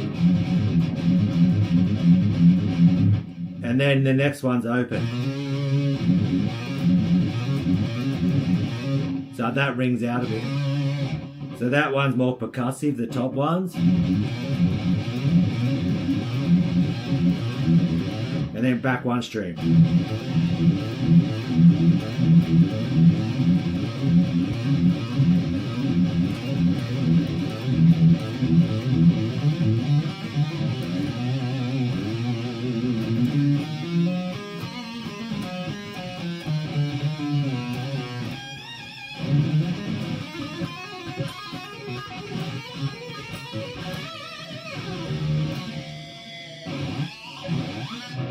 Missed it.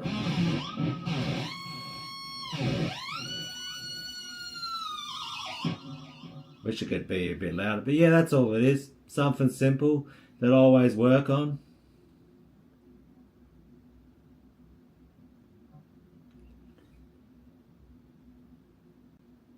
Yeah, that's sick.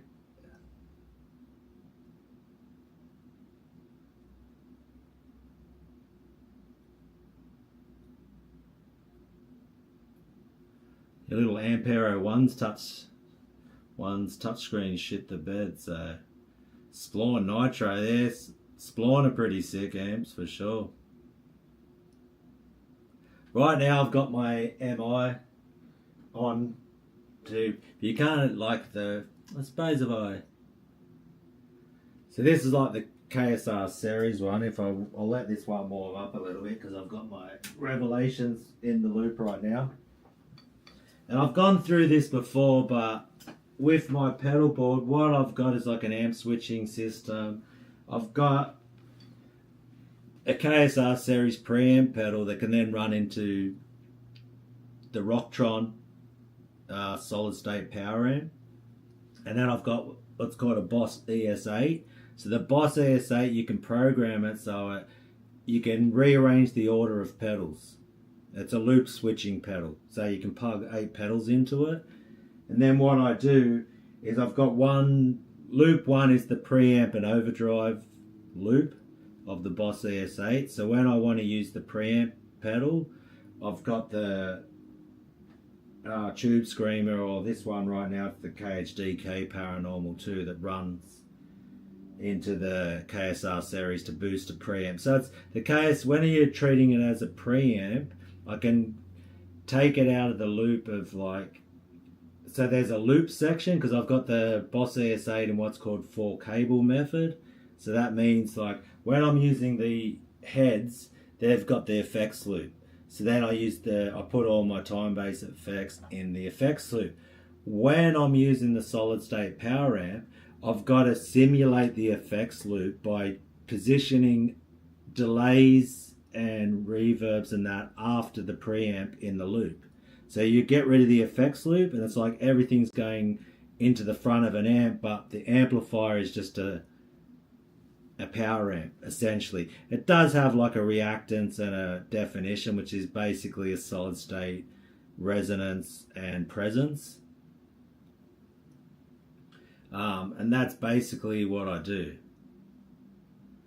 So yeah, and you can see it down here. And then, so now what I do, and I've got an amp switcher, which I'll probably, while this is warming up, I'll show you. We'll see how well it picks it up. So, yeah, I've got pedal problems. I think I just like pedals. Like, you can go digital, but I just love pedals, eh? And I'm old, so old people like old ways of doing things. That's just the way it is, eh?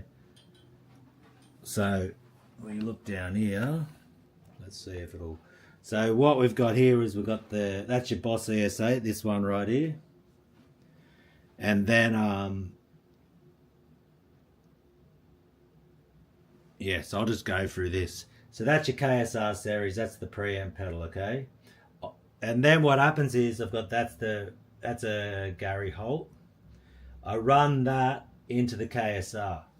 And then that runs into the Boss EQ200, because EQing a preamp is just like awesome.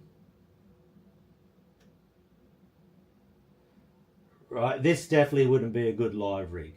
But what's really good, if you have any issues, you can isolate each pedal out of the loop, because all I have to do is go like this. Now it's a loop switcher, and I know that's my delay pedal, that's the overdrive loop, that's your chorus, I think it's flanger loop, that's reverb, that's phaser, that's chorus, that's tremolo, and that's EQ. So if I have any issues, all I have to do is just turn one on or off, and it's just will isolate the loop. So if I did have a dropout or a cable was bad, all you have to do is basically get rid of all the loops, and now none of the pedals are working. And then that'll tell me either it's with the Boss ES8 input and all of that, you know. And so then what I can do, if you've got a block, you might be able to see it if I can. Yeah, that won't really capture it. But then what all this runs into is then we've got what's called a KHE switching system right here. So we'll move them down here. So we've got that. So what this is now is we've got cabinets and we've got amplifiers, okay?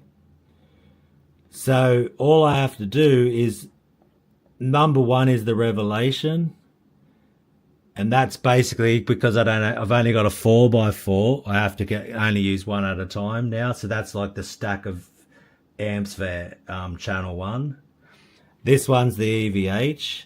This one's the Randall Ninja, and then this one is the Rocktron, which we've got over here. That's my solid state Rocktron, okay? And we've also got a power conditioner that's got a better, everything's powered by that, so if I do have a jump or anything, hopefully that'll save it. But yeah, and then you've got your 2 notes. So the 2 notes is, so this one is, cabinet 1 is the MI cab. This is the Marshall. This is the Randall V30, and this is the 2 notes. So all I have to do is flick a switch, and now this is operational. So now I can record my amps direct into my DAW, and then it runs through SPDIF connection. So it runs from the 2 notes into the audio interface through SPDIF, and then you just assign that in your DAW through its, you know, IOs, which input-output settings. That's all you use that, and that's SPDIF, which you have to set that up in that. Also to the Boss ES8, I hooked that up via USB and use a computer program to program it. So it also sends MIDI signals. So this, it'll change that, because that's a GFI Specular Tempest. So if you can see the cable there, the Boss will send a command to that, to MIDI switch, but I had to get a thing called a quadra through to turn one MIDI output into 4, because I've also got, if we flick this on here, and now we go down to, so what I'll have to do now, which you should be able to see, we're going to go down, And we're going to go Revv channel 3. And I don't know if you can even see what that's saying, but that's what it did. So now what will happen is we've got the revelation. Now if I flick it, push the button, see it change, that's pushing the Boss ES8. Blue, there's red. So I can go through all of them. I think it's channel, yeah, and number 6 is channel 2. So by just going like that, I can go through MIDI commands. I can send that. That's the Boss ES8 doing that. And it also MIDI switches the EVH. And it'll MIDI switch that pedal. So all I have to do is I program the loop to select whatever pedal I want, save it, and all I have to do is push this one button. And then if I go to manual, you'll see like 2 and 8 are lit up. If I go to this one and I go out, you'll see 1 and 4 are lit up. So that's the delay and reverb. And that's all programmed into that. And that's basically, you know, what's happening there with all of that. And then I just have lots of other pedals and I switch things out of when I want to just muck around and have fun. And yeah, I love pedals. And I got my loop switching set up there like that. So yeah, it's pretty cool. There's my bodgy LEDs all up the side of my amp there for my backlit green. You can see them just stuck up on the side of there.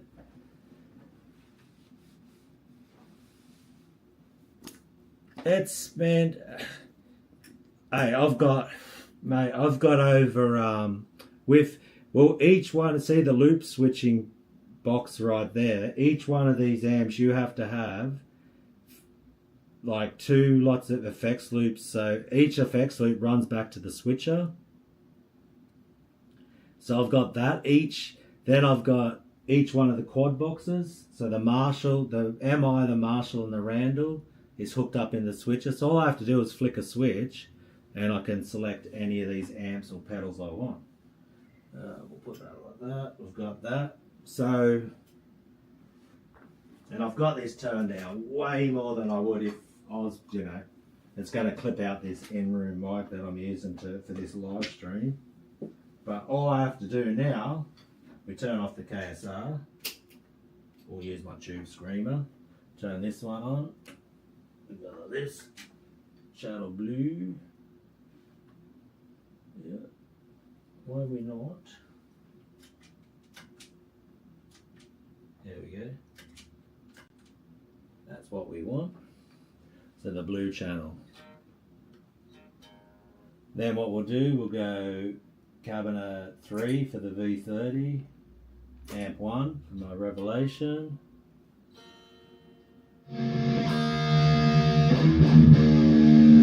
I'll turn my master, I'll turn the, so now my mic, you won't hear me talk as loud, but I can crank it up a bit more.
The lead channel, so when I'm on rhythm I just push the button,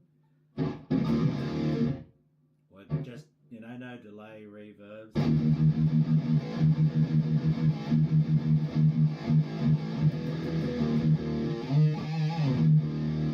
And all I do is go up, lead channel.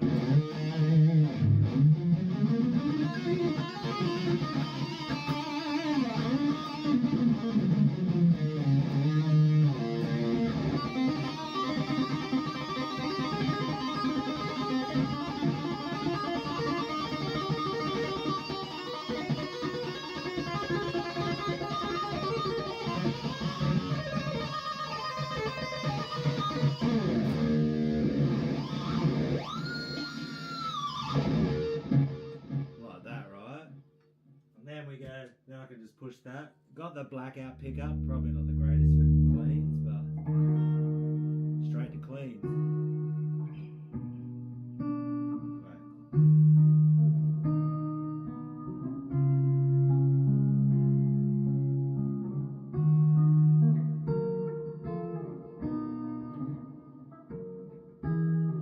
What do I want there?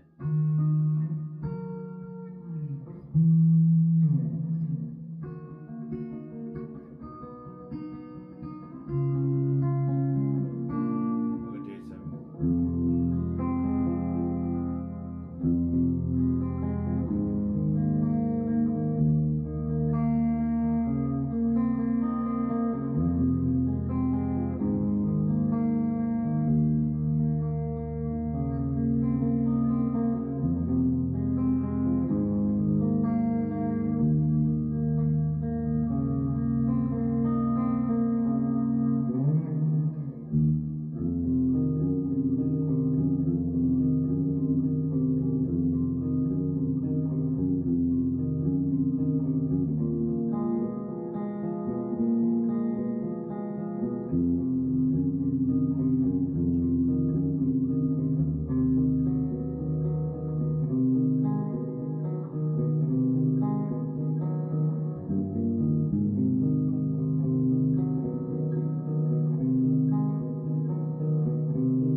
So yeah, it's a 6 sound an amp. We'll try red channel. I've also got a noise gate. So if I turn the noise gate off, but not too bad. This is red channel.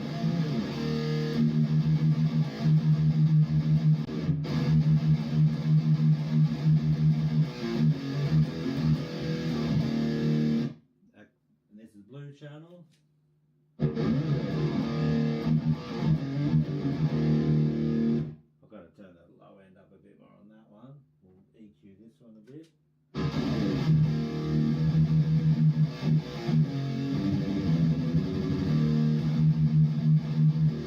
I've also got that boosted, so this is without boost on the red channel.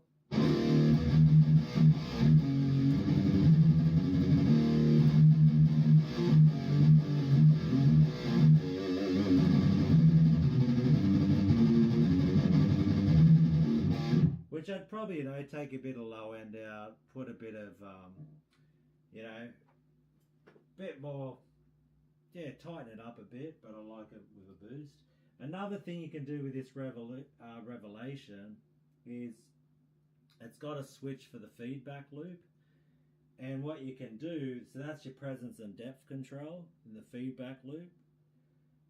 And it's, depth or resonance, whatever your amp's got. And you can actually put it on the low setting, so it's going to make the amp louder if it's on low.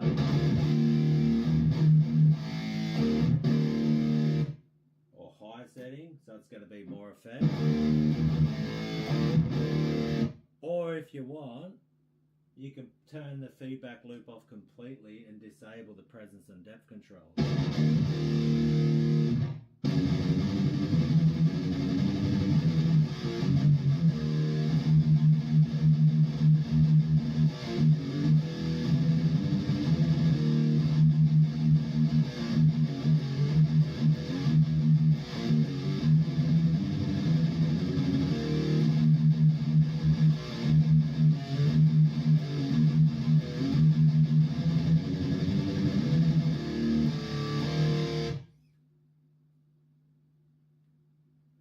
Of your reel. Yeah, I'll check it out. So we'll turn the volume down. So now we've got this channel 2 without, that's more like, if I turn the mids up on that, turn the low down a bit.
such a sick amp, eh? Like, mate, am I? I'm so lucky to have that amp. Or this amp, I should say. It's just sick, man. So that's your MI. Australian made by the mad scientist that is Michael Ibrahim. That's why it's called MI. The guy's called Michael Ibrahim. Legend, top bloke. And if you can get one, get one. That Revelation is an absolute masterpiece. Because like I said, you can, and it's got like the bias controls are at the back. You don't have to pull the amp out to bias it. You can put any type of tube you want in it. You can take 6L6s, KT88s, EL34s. It's even got a switch that if you wanted to run like little tubes or medium-sized tubes, there's 3 different switches. Or 3 positions where so you can like small tubes, medium size, or the full size. I don't know if they're like small as in little or just how much. All I know is I like KT88s or 6550s in it. I think I've got KT88s in it right now. It's just a beast. 2 power tubes, preamp, tube preamp section. 3 different settings, so it's got 3 modes per channel. So you've got a low, a mid, and a high gain for each channel. They're all voiced differently. So you got your clean channel. I've got the channel 2's just got a bark to it. Sort of Marshall, but a little bit hot rodded. Channel 3 is like the MI, and channel 4 he says is sort of like an Uberschall. His take on an Uberschall channel, so your Bogner. So yeah, and then you've got your Megalith Gamma, which is another beast. But if I had to pick, I'd pick the Revelation for its versatility. It's just an awesome, man. I love this amp. It's so sick, and it's been like 5 years ever since I had it. I'll probably jinx myself, but even if the power tubes do go. I've got another set of, I've got 6550s out there. Easy to bias. Like Michael taught me how to bias it. It's just got a positive and negative, only 2 power tubes. It's biased really cold too. He only does it at 25.5 millivolts. So I don't know if Brad's still in here, but I think Marshalls. Oh, I've already had a riff out then. I was playing some sort of death metal. We did some 80s hair metal then, just because of that channel's more Marshall. But at the moment, yeah.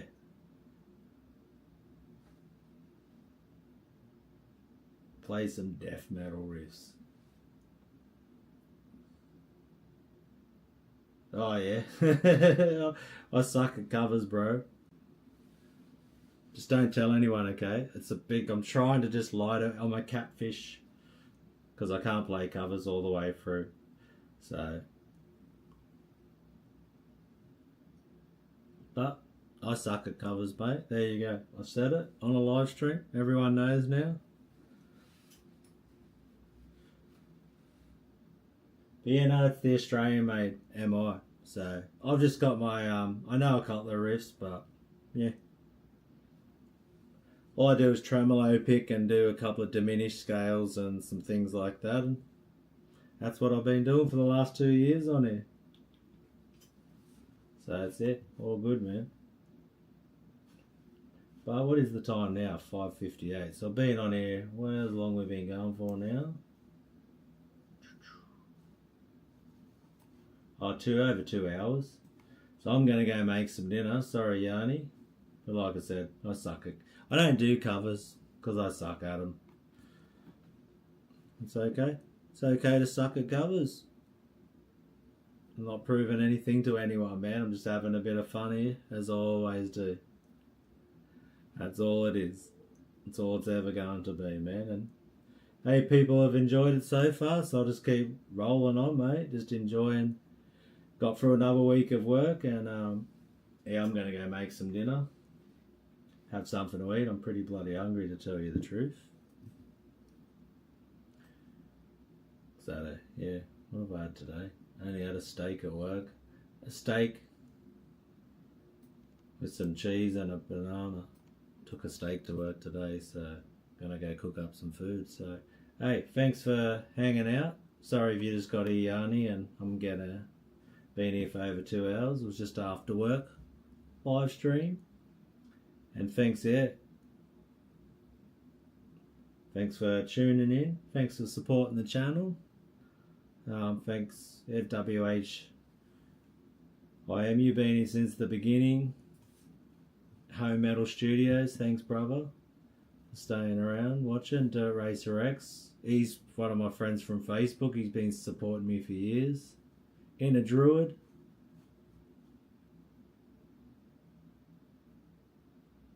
Do the try not to headbang challenge. Yeah, that's all, man. Have some fun with it at the end of the day. And there's a lot of people who do covers online. Like I said, I've got no problem just admitting that I suck at covers. And it's never been really my goal. And I just learn riffs. Like I learn a little riff of a song and then I'm just like, cool, that'll do. Too lazy. It is what it is. Once again, you can't be any more honest and straight up than I'm being. So, hey, it is what it is, mate. So, yeah, enjoy yourself. Have a good day, good night, wherever you are in the world. And, yeah, I'm going to go cook up a feed, legends. So, yeah, take care of yourself. I'll see you in the next one. Catch us later.